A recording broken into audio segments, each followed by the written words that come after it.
अमेरिकी राष्ट्रपति Donald Trump ने एक बार फिर दुनिया को चौंका दिया है। Social media platform truth social पर अपनी एक तस्वीर साझा करते हुए उन्होंने खुद को वेनेजुएला का कार्यवाहक राष्ट्रपति यानी कि एक्टिंग प्रेसिडेंट ऑफ वेनेजुएला घोषित कर दिया है। ट्रंप ने यह कदम तब उठाया है जब हाल ही में अमेरिकी सेना ने वेनेजुएला के राष्ट्रपति निकोलस मदुरो को उनके देश से ही पकड़कर न्यूयॉर्क की जेल में डाल दिया है।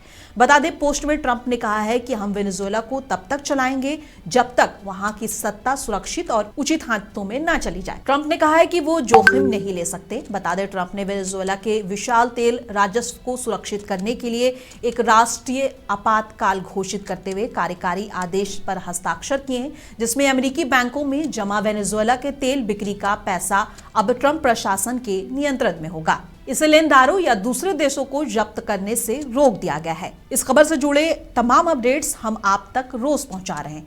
आप अपनी राय कमेंट बॉक्स में रख सकते हैं और ऐसी तमाम खबरों को देखने के लिए हमें फॉलो और सब्सक्राइब कर लें।